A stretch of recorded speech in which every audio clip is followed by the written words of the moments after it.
Hello and welcome back to the KCC channel. I'm Rob and I hope you're having a wonderful day today. Today, we're gonna jump into some Choosing Beggars. Our first story today comes to us from Sienna Sunrise. Buy Nothing Group people driving me crazy. Let's jump right in. These are just a few examples of this below. I'm a giving person, but due to my recent experiences, I feel so burned. So I'm in my local Buy Nothing group, and I give away a lot of nice things in there, but recently, a few things have happened that make me want to stop doing it. I have a hoarder that lives across the street from me. I used to set out free piles, but she grabs stuff for herself before anyone else can even get to it. She is also in that group. I've given her quite a bit in the past within the group, but I stopped when I realized she's a hoarder. I've watched her get lots of things in that group, and it goes promptly to her garage and goes there to die, which is stacked full of crap from the floor to ceiling. It is completely full of stuff. She doesn't give anything away in the group. I had set out a bookcase on my front lawn yesterday, and it was meant for someone else in the group to come pick it up. It didn't have a free sign on it. My hoarder neighbor grabbed it and promptly took it across the street to her house.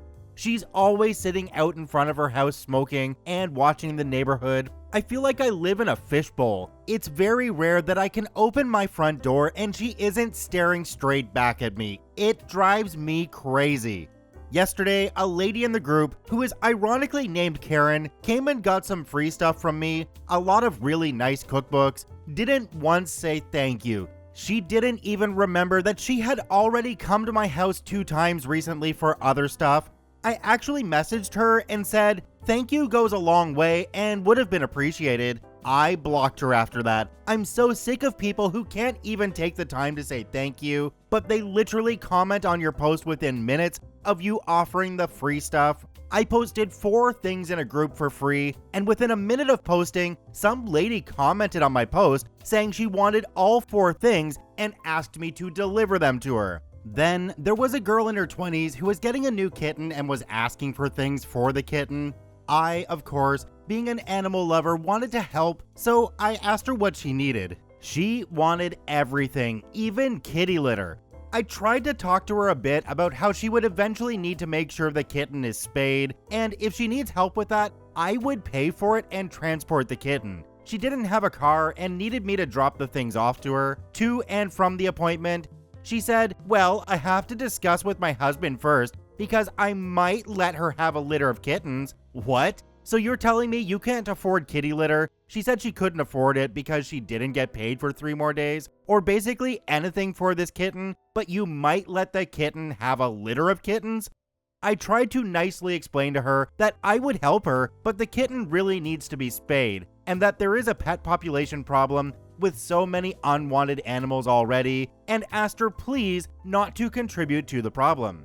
I also explained that part of being a responsible pet owner is making sure you can provide for that animal, and that kitty litter, etc. is an ongoing expense. She told me I was rude and blocked me. I dropped the stuff off to her anyway because I wanted her to have it for the kitten's sake. I left a note with resources in our community for low cost or free spaying. Then there was the lady who I gave a really nice living room rug to. Over 30 people had commented on this post in the Buy Nothing group and wanted it. I made the stupid mistake of choosing her. So after I did, she asked for more photos and she said she wanted to see more photos before they would accept the rug. I sent her 15 additional photos of the rug. She waited a day between each reply, 2 days total, before replying back. She came and got it late, and I had to keep moving it in and out of the garage because it started raining. Then she messaged me later that day and said, I'm so disappointed. It looks way too blue in our space, and I will need to give it away. Okay, crazy lady. I had sent her 15 more photos, with and without flash, so she knew what color it was. She made it seem like I was trying to make her take the rug or something. I give things away in these groups to try to be a nice person, to try to do something nice for others. It would be so much easier to just take the stuff to a donation center rather than taking the time to take photos, post, respond to people, tell them where I live, etc. It makes me feel like people are just out to get free stuff and that's all they care about. It leaves me with an ick feeling when what I was hoping for was to feel like I had done something someone appreciates. It was mentioned in the comment section down below that givers have to set limits because the takers never do. So whether you're selling something or giving it away for free, just remember that, always have your limits and don't go outside of them. Do me a quick favor, have a look down below the video. If that subscribe button's still red, it means you're not actually subscribed to the KCC channel. Please hit that subscribe button for more daily Reddit stories. Our second story today comes to us from Controversial. Karen pays her own price for strawberries. Let's jump right in.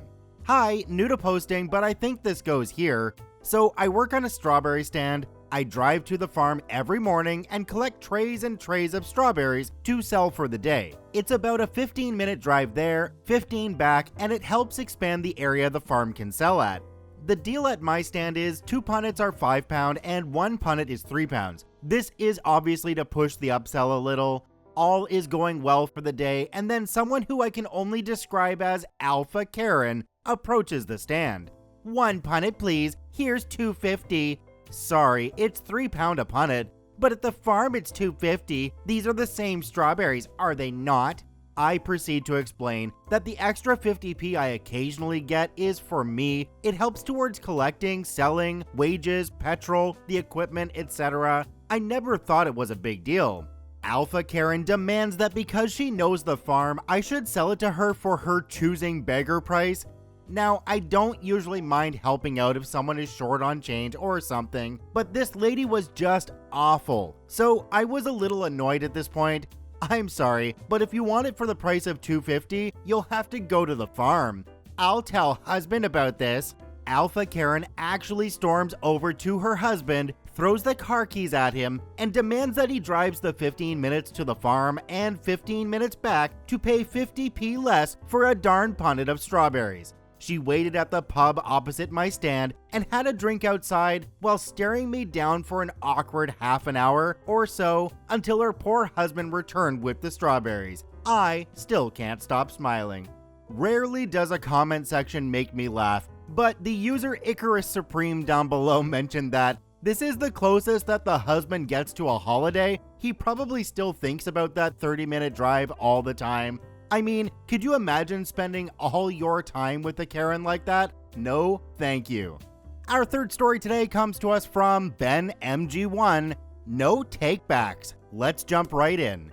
This happened a while ago, but I don't think I ever posted it. Had a woman offer a chair for free on social media, way worse condition than she said it would be, but free is free and I plan to upcycle it anyway. Scrubbed and sanded it. It was covered in some weird varnish-like substance that was tacky still, took off the cushion and fabric and painted the wood with an undercoat. Then she messages me telling me she wanted it back as her sister had changed her mind about wanting it. I told her sorry, but it's not going to happen. Plus, it doesn't even have a seat on it at the moment, so pretty much useless to her. She gets angry, but seems to be happy when I say that I will relist it later in a few weeks once I've finished. I finished the chair and relist it. Not crazy money, but more than it cost me and a little for my time. I get plenty of interest, but then this same woman messages me. The chair looks great, I want it now. Okay, great. I don't mind delivering it if you pay the asking price, as I know you're not far. But it's my chair.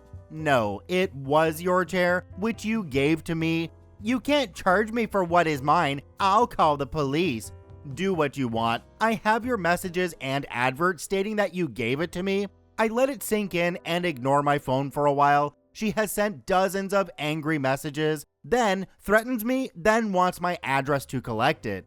Another woman messages me out of the blue wanting to buy the chair and wants my address to collect today. Felt a bit off, and when I checked, she was friends with the other woman. I stopped selling where I bought from that point onwards. So I think the best thing in this situation is to not sell things out of your house, but maybe meet them in a public place. Do you really want a Karen like this knowing where you live? Come on, think about it.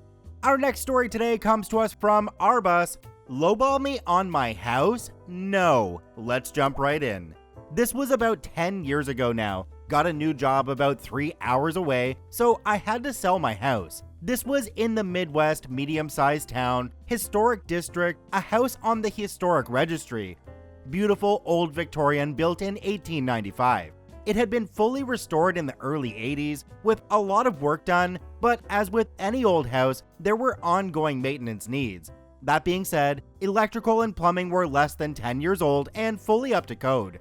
Brand new HVAC system and components, new windows, siding recently painted. Basically, this old house was in tip-top shape. Asking price, $135,000. I was expecting to get about $120,000 for it. At the time, in this area, these prices were on the higher end, but not the most expensive in the neighborhood, and not the cheapest either, very fairly priced. A young couple comes and looks at it and fall in love with it. They wanted a second showing, where the young man's father, who was a contractor, was going to look it over. Their first home purchase. I was leery but also had nothing to hide. I didn't have an issue. Dad comes and looks at the house, and the next day an offer came through. Asking price $135,000, offer amount $85,000. Accompanying the offer was a laundry list of things that needed to be fixed, along with what contractor Dad would charge for the repair. I won't get into why this was ridiculous, other than to say that many of these repairs were fully subjective, cosmetic repairs that were unnecessary. My realtor asked what I wanted to counter with. Counter? I was offended. I said, I won't be countering. That's an offensive and ridiculous offer and list of demands. Finally, after her practically begging me to counter, I said, just say no. That's it. No context. Just reply with a single N-O. She did. Minutes later, her phone was ringing. Other realtor, you have to counter with something, anything. They are expecting a counter, even if it's almost no difference. She was begging for a counter offer. Fine. I countered at $145,000. Accompanying was a reason, potentially difficult buyers. They came back at $110,000. I declined. Sold the house about 3 weeks later for $128,000. Okay, so maybe I'm not too up on the realty world, but if anybody out there can tell me, why was that realtor pushing so hard for a counteroffer? It just doesn't make sense to me. I think OP was in the right just sending back a no, because I would have wanted to tell them to pound rocks. Our next story today comes to us from Harry Biker 60. Get greedy, get nothing. Let's jump right in. A post in another sub reminded me of this incident. Dialogue is paraphrased because it happened well over 20 years ago. Still, I remember the basics. I was a broke college student hitting up the 24-hour Walgreens for some energy drinks when I get approached by a guy asking if I could buy him a coffee. It's a cold night, so I tell him sure. As we walk in, he asks if I can buy him something to eat too. I figured he meant one of the pre-made sandwiches or something. I'm feeling generous even though I don't have much money. I tell him to go grab something while I do my shopping and meet me at the register. Long story short, he comes back with a cartload of stuff, none of which resembled actual food, just junk, expecting me to buy all of this. What the F is this? You said you'd buy me something to eat. Yeah, like a sandwich or something? I'm not buying your darn munchies for the week.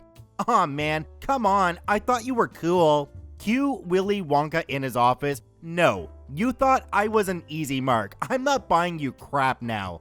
Okay, fine. Acting like he's doing me a favor. Just a sandwich and the coffee. You don't get it. You got greedy and now you get nothing.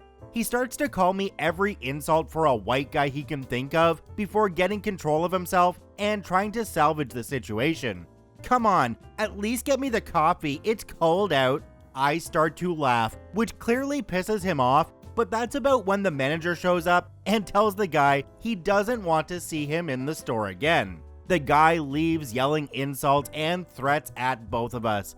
Manager then offers me the energy drinks for free. I tell him I don't mind paying, but he insists. Turns out this guy has been running the same scam on various marks, but he couldn't do a lot about it because they always went along with it. I'm guessing they were too timid to say no. I don't scare so easily. So there wasn't much he could do. Now that he'd caused a disturbance, technically I caused it, but hey, he could be banned from the store.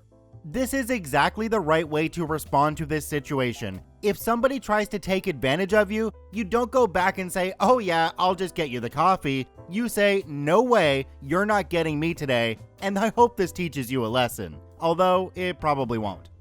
Our last story today comes to us from Superfly666. Sold a PC capable of running Fortnite 2 years after buyer wanted a refund, keep the PC, and also a free upgrade because his son couldn't play Ark on max settings. Let's jump right in. A good few years ago, I was selling my wife's old gaming setup, PC, keyboard, mouse, and monitor, as she wanted a laptop. I got an advert on Facebook Marketplace for a second-hand gaming PC for about £150. Not brilliant, but would play low-medium games with little issue. I get a message from the future CB saying he wants to buy this PC for his son, but it must be able to run Fortnite, be fast, have RGB, must be able to visit and test in person. So I explained to CB that this PC is second-hand and has some used parts, but it did have a brand new case with RGB lights in it and a brand new graphics card. CB was happy with all this, came to my house with the rest of his family and tested this PC playing Fortnite. CB was happy with PC and bought it. Fast forward 2 years later, CB messages me out of the blue to say PC is broke and he wants to bring it to me so I can fix it. I asked what the issue is with the PC and asked him to explain how it's broke, also mentioning that 2 years has passed, so I'm not really obligated to do anything, but don't mind trying to troubleshoot what the issue is. Few hours with messages back and forth, he doesn't really clarify what is broke with the PC, other than it isn't playing what his son is wanting to play. CB said Fortnite still works fine, but his son isn't into it anymore, and all his friends are playing Rust and Ark Survival Evolved. He goes into further mention that both of these games work, but he isn't able to play them on the max graphical settings, which he isn't very happy about as he purchased a gaming PC and expects it to play any game. He mentioned the graphics card or the monitor is defective because sometimes when he's playing first-person games, the background becomes out of focus or fuzzy when he is looking at something close to him.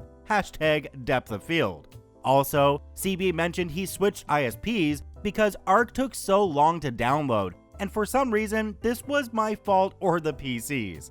CB then goes on to demand that he wants a full refund, but wanted to keep the PC for all the hassle, but also he wanted me to fix the PC and put in parts which would allow his son to play Rust and Ark on max settings.